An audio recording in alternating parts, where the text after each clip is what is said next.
So 2024 was an interesting year. A lot of people turned on me internally, externally, and I found out some things that about people that I just didn't really anticipate, which was definitely a challenge. I always tell people who ask me about corporate America, especially after this experience, the difference between entrepreneurship, because I've done both, right? Entrepreneurship and corporate.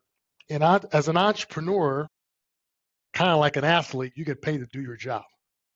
And either you do it and there's enough money in the account to keep things going, or you don't do it and you go see the travel secretary and go on a permanent vacation. In corporate America, it's not about doing your job, it's about keeping your job.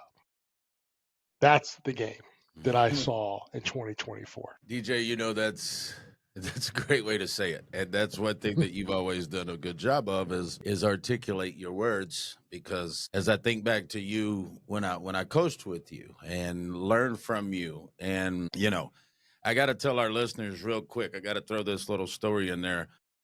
Courtney asked me, she said, "What was it about DJ?" I said, "He was the first catcher that I met like after ball that was better than me, and it was legitimate better than me, and it made me mad, but I've always respected him because whether we were hitting bombs or throwing to second, he was better than me, and I looked up to him from that aspect, and we've always been real."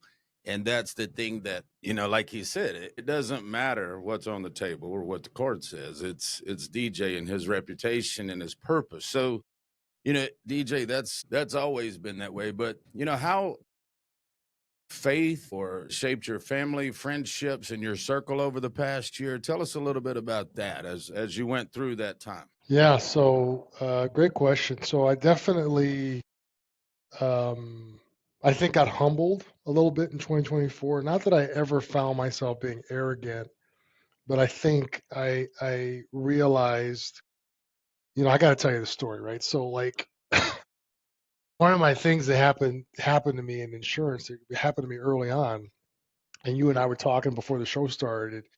We were dropping some names of some guys that have played at the big league level and run, and you've run into some circles, and there is a portion of the financial services industry that takes themselves way too seriously, right? Like I had a situation early on in my career. I've had a situation as recently as last week where I had to like hold up a mirror to somebody